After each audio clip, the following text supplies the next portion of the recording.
welcome back to my channel. Today we're going to be discussing all the books that I read from January to February. I honestly might do all my wrap-ups this way where I just kind of combine the 2 months because altogether I only read 6 books and I didn't want to slump myself out by forcing myself to read a bunch of books in 1 month. I honestly feel like um that's something that I feel like a lot of people can kind of fall into the habit of because they feel like because they're comparing themselves to other people because they're like, "Oh, I didn't read that much this month." And but like if you're like me where you only read maybe 6 books within 2 months, that's still pretty good because I actually did the math, and if I finish like 3 books for every month, by the end of the year, I'll have 36 books done. And that's crazy because my goal for this year, for 2026, is 26 books, for 2026, 26 books for 2026. So I'm already ahead. So I'm just trying, not to worry about it too much. But yes, I would still like to really discuss these books because these are all 5 to 4 star ratings. Like, honestly, I started this year off with a bang. Like, I it was a really, really, really good 2 reading months for me. So yes.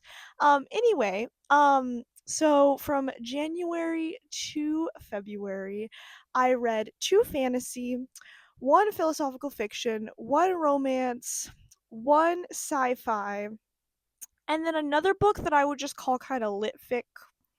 It was also kind of philosophical fiction too, I guess, but I feel like it was more along the lines of lit fic. But yes, we're going to be getting into it and talking about it. All right, the first book I want to discuss is Why We Took the Car by Wolfgang Herdenov. It's kind of hard to pronounce his name. I believe it's Russian. I don't know. It's hard to pronounce. But anyway, this book is about our main character, Mike, and I believe he's like either a sophomore or a junior in high school. He's one of the two. But anyway, Mike is kind of bullied in high school a little bit because he's either known as being a weirdo or as being boring because he's kind of a more quiet kid. And honestly, when I was reading that, I personally really related to that because in high school I was also known as the weird quiet kid. So when I was reading that, I was literally like, oh, my poor boy, like I feel for you so much. But anyway, not only is Mike bullied at school, because he again is known as boring and kind of weird, but he's also dealing with an abusive situation at home. So basically his mother is an alcoholic who is constantly in rehab, and his father is a cheating man. Like, that man cheats on his wife every single time she goes into rehab. It's literally awful. His parents are also like physically abusive and like kind of verbally abusive to him as well, along with the story. So he's just like having a really rough time. Like, I felt for him the entire time in this book. I was just like, wow, like not only is he getting bullied at home, but then he has to go to school and then also get bullied. Like, literally, I feel so bad. Anyway, so because he's kind of known as the outcast at this school, there's this big party that's going to happen, and it's being hosted by his crush, and his crush's name is Tatiana. And she's hosting this like big pool party, but everyone is invited except for him, which makes him feel kind of lonely. Then, oh, like a week before the party, I believe, this foreign exchange student from Russia, it's really hard to pronounce his name. I believe it's Stick. It's like Tschk. It's like really hard to pronounce. Anyway, he comes to school and automatically he's an outcast. Like, automatically everyone there literally is super prejudiced and super racist towards him just because he's from like a different country. And this also makes him an outcast. So Tatiana again doesn't invite him to her party. So then Stick shows up at Mike's house with his literally stolen, beaten down car, and he's like, "Hey, what's your name? Like, I've seen you at school." And then Mike's like, "Oh, like, I'm Mike, what are you doing here?" And then he's like, "So did you hear about the party?" And he was like, "Yeah, like I wasn't gonna go because like I wasn't invited." And then it's super funny because Mike's like, "You know what? I wasn't invited either.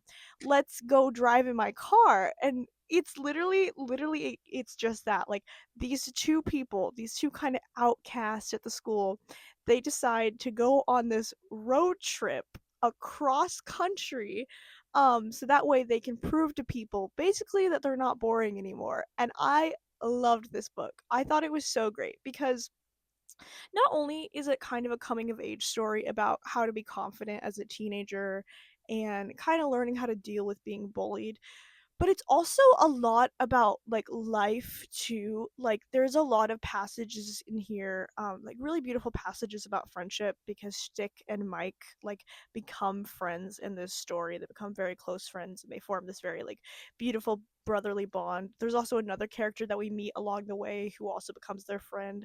Um, so it really just is about those deep connections that we make with people along the way.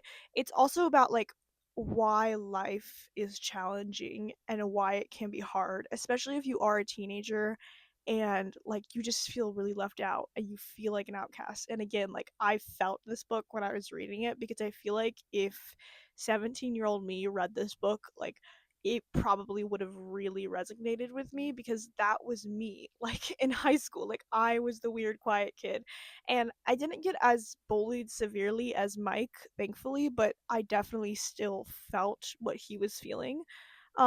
This book is also a lot about like prejudice and racism and like why we choose to allow certain people in our circle and then not allow other people in our circle, and it does a really great like take on that. I honestly think that Wolfgang knows how to write about that in such a beautiful and like profound way.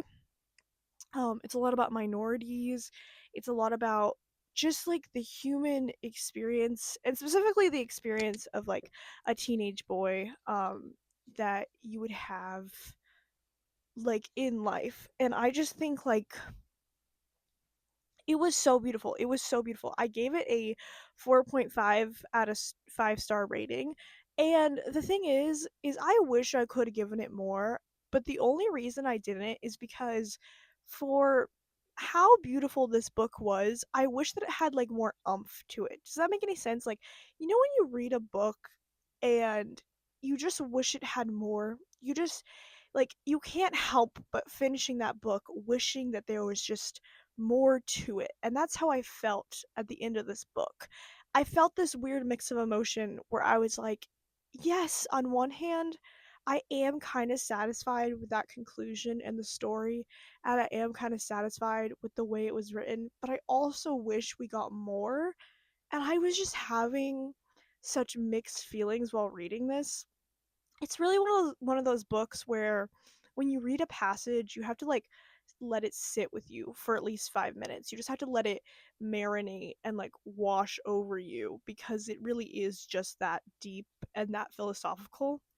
And so that's why I was almost disappointed that I couldn't give it 5 stars because I really thought I was like when I read the summary, when I read like the first 2 chapters, I was like, "Oh, this is going to be like another 5-star rating." But it just wasn't because it just fell short of that mark because again, I don't know what was missing from this book, but something was missing. That to say though, I would still honestly really recommend it. Like if you like philosophical fiction and you like coming of age stories, like I would 100% recommend it. The only trigger warnings I will give for this book if you are thinking about reading it is it deals with parental abuse, verbal and physical abuse, bullying, racism, prejudice, some sexual jokes. They're very mild though; they're not that serious. Um, so yeah, so if that is something that is triggering to you, like definitely read with caution. But if that isn't triggering to you, I would still recommend reading it. It's absolutely amazing and palpable. And honestly, it's a book that I would love to own physically and just like display on my shelf because this is going to be my Roman Empire for a while. I feel like I'm going to be thinking about this book probably for the rest of my life. The next book I'm going to be talking about is Six of Crows by Leigh Bardugo. I am so happy that I finally read this book because this book is so popular, and you know what, it deserves all the hype. It deserves all the 5 stars. It deserves everything because literally on any like I guess like book um content related account that you'll find, like Fable, Goodreads, Book Talk, Booktube, anything like that, like this book is going to be recommended by several different people. And you know when you like read an overhyped book and it just isn't that great and it just doesn't live up to the hype, I was scared this was going to happen with Six of Crows, but no.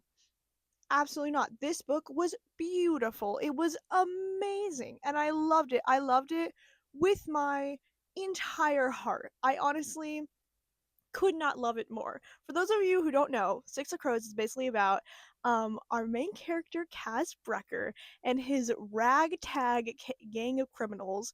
And basically, what they have to do is they have to embark on this journey to this frozen, like icy pole, to kidnap this criminal who has created this drug. And basically what this drug does is it drastically affects anyone who is a magic user in this world. So the magic users in this world are called grease shavers, and basically they can do several things. Like one is a healer. I believe one can like kind of refract light or something like that using magic. But if they get a hold of this drug, it will kind of like be putting these magic users on steroids and making them have way more magic than they already have. So it's very highly valued within this world.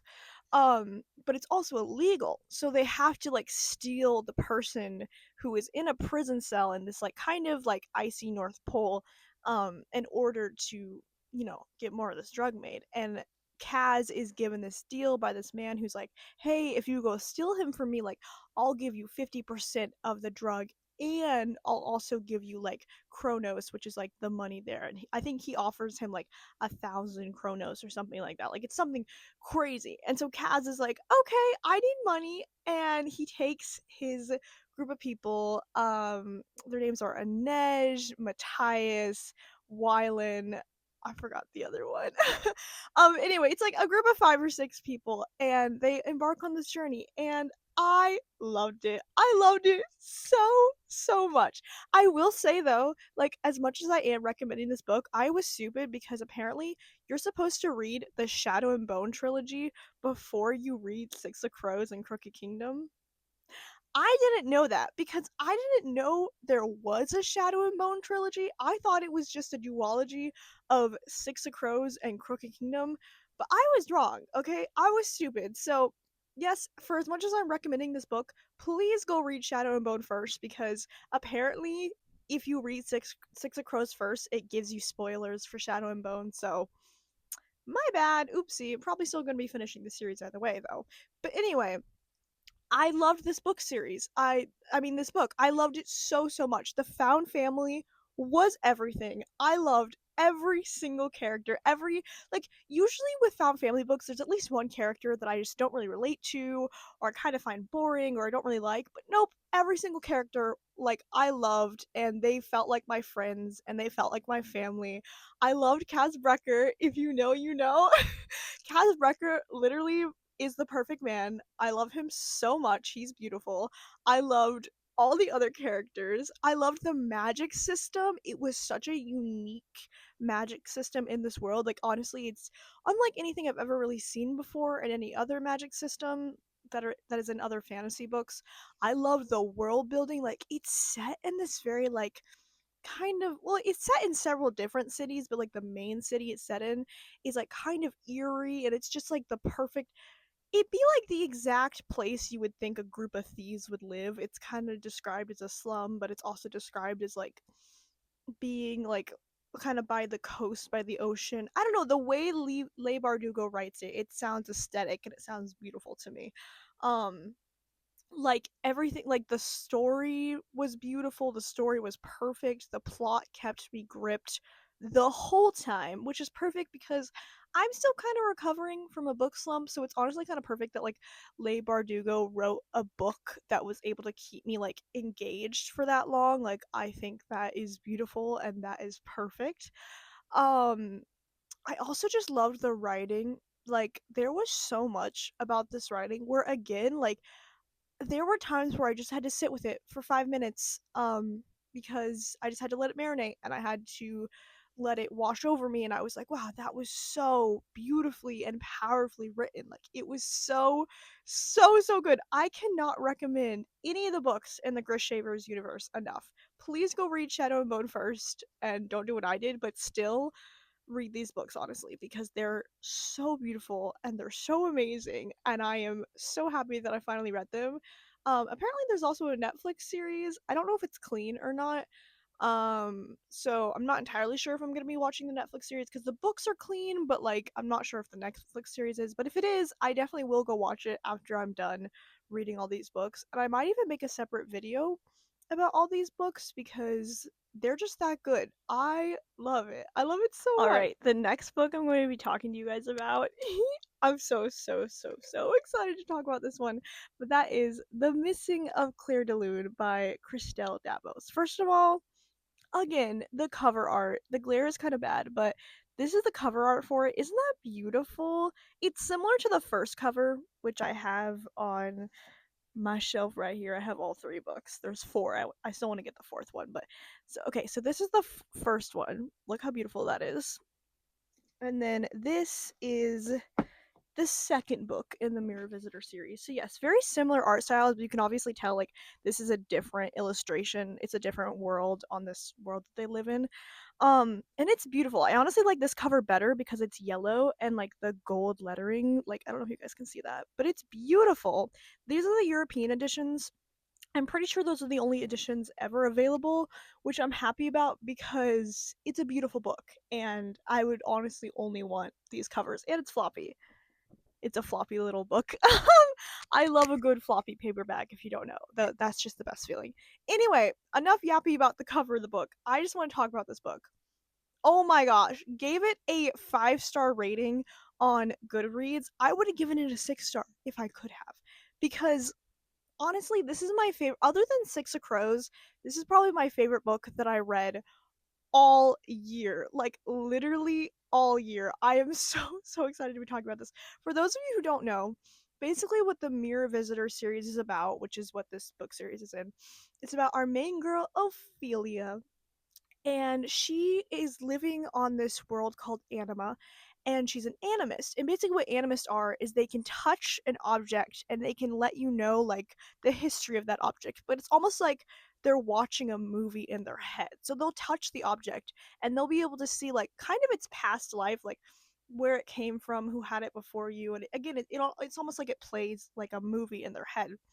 And basically this power is very highly sought throughout the land because they're for each like I guess you could say like city, or I guess realm is a better word. For each realm that's in this world, there's something called a family spirit. And what the family spirits are they're kind of the head of the family and they each hold a book. And what these books like apparently these books contain like all the secrets, but only an animist can read the book, so her power is very highly sought. So basically, because of this, she gets engaged to Thorn, who I love. I love him so much. And Thorn, basically, his family spirit needs her power to read her book, so she has to be arranged to Thorn, and then she will teach Thorn how to use her power and pass her magic to him, and he'll pass his magic to her. That way, they can read the family spirit's book. And basically, they haven't been married yet. In the first two books, it's just the lead up to their wedding, and then something crazy happens at the end of book two, which I'm not going to spoil, but it was crazy. But it is so good. Again, literally, if I could give it 6 stars, I would. Like, because this is a 5 to 6 star read. You need to immediately go read any of the books in the Mirror Visitor series because they are amazing. They're literally so good. It has the perfect romance. It's clean. There's the perfect amount of banter. There's the perfect amount of flirting.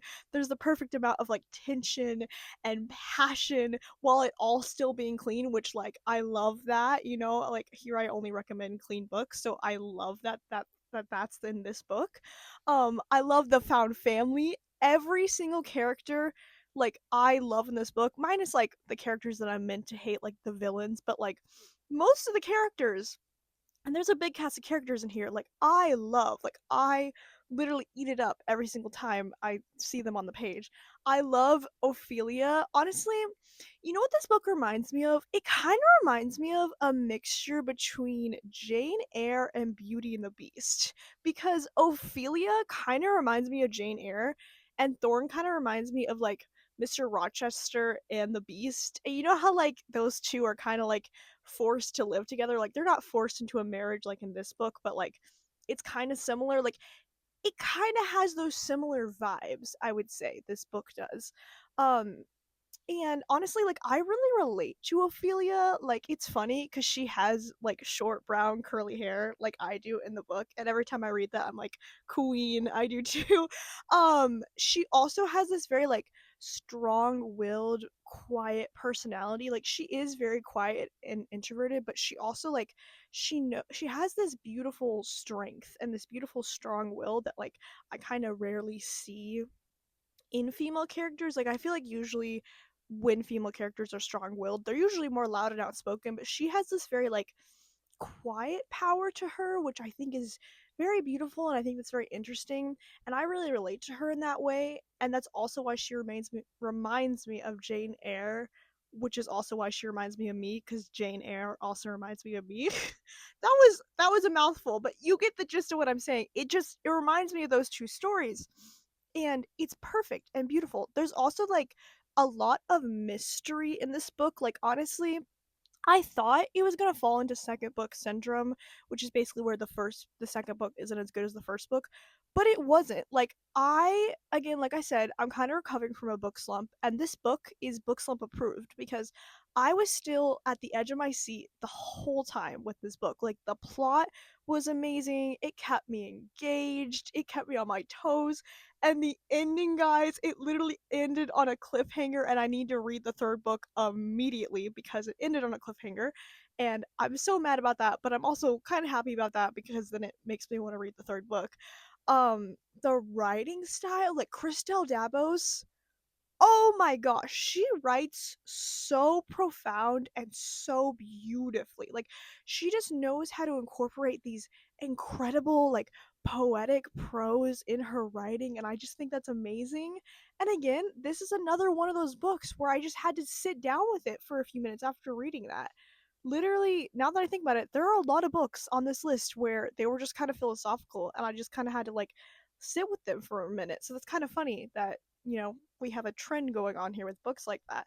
But yes, if you have not read the Mirror Visitor series yet, which like honestly, I don't think a lot of people have because I rarely see these talked about on Book Talk or Booktube or Bookstagram. Like I really feel like this is like a very niche, very underrated like romantasy series, and you need to read it. If you like clean romance and fantasy and mystery and family scandal and kind of like a thrilling epic plot that kind of has the vibes of Beauty and the Beast and Jane Eyre, I cannot recommend these books enough. They are beautiful, they are amazing.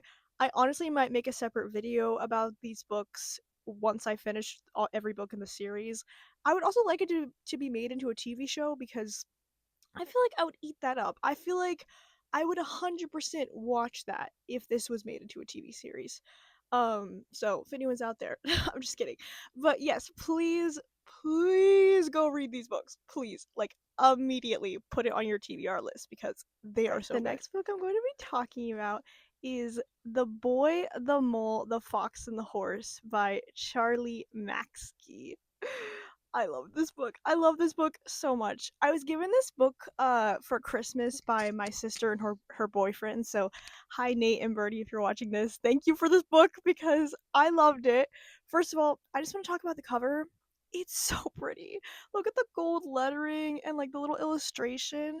Also, there's like a lot of different illustrations in this book. Like I really like how in the open like kind of binding there's like little music notes. Hold on. I don't know if you can see that. There's like little music notes. And I just think it's really cute.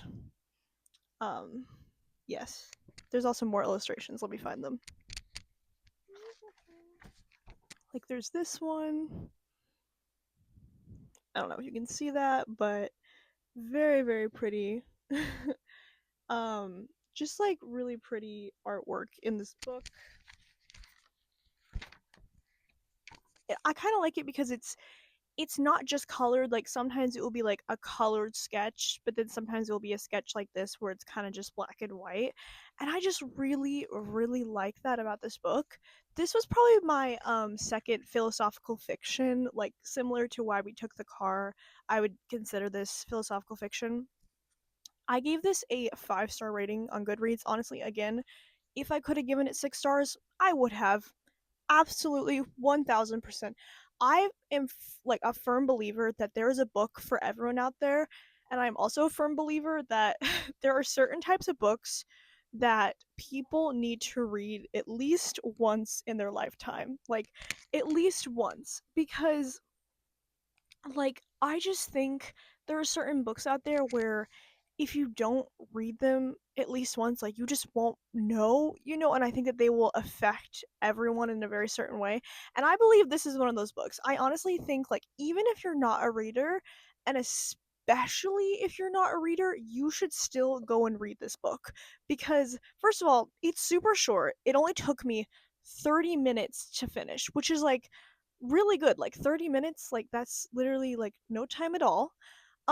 It's also just one of the most like profound and philosophical books I've ever read. Like again, this was another one of those books where when I read a passage, I just kind of had to let it sit and let it marinate for a second. That way I could really like fully process what I was reading. Um and that's exactly what this book felt like. Like, even though I only read it in 30 minutes, I kind of wish I would have read it for longer because I feel like I would have been able to like process the passage more. Does that make any sense? Charlie Matsky knows how to write so philosophically and so beautifully and so like tenderly and poetic, and he's so amazing. He's so amazing at writing. I just think it's incredible. It's such an incredible book. Like okay, let me read you a passage for example. Like this passage says, "Asking for help isn't giving up," said the horse. "It is refusing to give up." Or this one that says, "When you have been at your worst, when have you been your strongest?" asked the boy. "When I have dared to show my weakness," said the horse. Like literally, it's passages like that where it's just very like it kind of hits you in the heart, and it's a story that even though yes it's technically for children, it's technically children's fiction, I think it's also for adults, and I think it's again it's a book that's really easy for adults who don't normally read. um and that's why I would just recommend it to everyone because I think it's so palpable and it's so beautiful, and it's just one of those works of fiction that will probably stick with me till the day I die. I think this will probably always be my Roman Empire. Yeah, it is such a beautiful book. Thank you again, Birdie and Nate, for getting me this for Christmas because I love this book. I love it All so right, much. the The next book I read was Xbox the Spot by Gloria Chow. I try to read at least one romance every February because February is like the month of love, with like Valentine's Day and everything. So this was honestly really fun to read, and honestly, I liked it way more than I expected. Normally, when I read romance, I only give it like a 3-star rating, but I gave this a 4.5 out of 5-star rating, and that is saying something because I don't normally read romance, but that's just how good this book was. Basically, what this book is about is it follows Gemma, and Gemma lives alone with her mom, and they're both kind of like they're very poor. I believe she is Chinese American, and upon graduating high school, Gemma kind of has to figure out where she's going to go to college, but she doesn't really have money to go to college, and she doesn't really know what to do because her mom also doesn't really have money. And one day, she stumbles upon this letter in the mail, and this letter basically is this fortune left to her by her grandfather. Mind you, a grandfather that she didn't even know in her lifetime, like, didn't really know existed, basically. And her grandfather is going to lead her on a treasure hunt in Taiwan, so she can find his fortune and then she can have enough money to basically pay off college. The only catch is she has to do this treasure hunt with her ex, Xander. And the reason she has to do that is because her and Xander, but apparently in life both of their grandfathers knew each other, so he like is kind of the only person who can help her figure out all the clues. and it's perfect. It's literally it's so so perfect. I loved it so so much. I loved the setting of Taiwan. I didn't know that much about Taiwan until I read this book, so it was really good being educated on that. It had this very good like summer romance setting, so I'm kind of like disappointed that I didn't read it during the summer and I read it during February, but it's okay because it was still good. It honestly was a really, really nice palate cleanser and it hit the spot. I really loved Xander, our MMC. I loved both of them together. They had the perfect amount of banter, and it didn't feel like forced banter. Sometimes when I read romance, it feels like they're just forcing the banter. But this one, like I was like, oh no, these two are actually exes, and like they I can feel their banter. You know what I'm saying? You also meet another like just list of characters in this book, and like you have like a really nice found family. It's funny and it's a tearjerker. I didn't realize it. Literally near the end, near probably like the last three chapters, I was crying. And I never cry when I read romance because romance is usually goofy and it's usually silly and it usually doesn't, bring me to tears. But this book bring me to tears unexpectedly, and I think that's why I gave it a higher rating because it just was a bit more like deep than I thought it was gonna be. Yeah, Gloria Chow is a really good writer. I would honestly like to read her other romance books because I know that she writes mostly romance, and I'm really glad I read this one when I did. So definitely recommend it if you want just like a cute, clean, little like kind of high school to college age romance. I probably recommend reading it during the summer because it has more of a summer vibe to it, but it was still really, really cute, and I'm glad I read it. All right, and then the very last book I read in February was The Hail Mary Project by Andy Weir.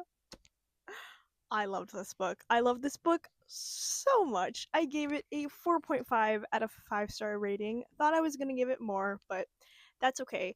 If you haven't already seen my video that was my reading vlog where I read this book, I recommend go watching that because I give a more in-depth kind of like take on this book.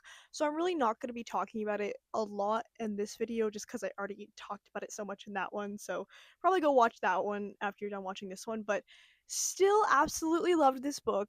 There's a reason I gave it a 4.5 out of 5-star. It was funny, it was deep, it was philosophical. I loved the characters, and I cannot wait for the movie. I've literally been geeking out with my family because I'm like, oh my gosh, I'm so excited to see this movie. I'm so excited for you to see this movie because I just know that you're going to love this story. But yes, I finally got a physical copy because in the last video I said I wanted to own it physically. And I was like, you know what? I'm gonna get a physical copy. I kind of wish it was more pretty. Like, I wish that they made a prettier physical copy of this book because, I mean, like, I like the cover art. I just wish there was more to it. But yes, very, very good book. Honestly, loved it. All right, those are all the books that I read from January to February of this year. Again, just really happy that I had 5 to 4-star ratings this year because that means I am starting my reading year off with a bang. And last year, I was in such a bad reading slump and I didn't have like many great reads last year. So I am just so, so happy that I'm starting this year off with really good reading. And honestly, hopefully, I end it with really good reading. Share with me what your reads was for these first 2 months. Remember to like and subscribe. And thank you so much for watching. Bye.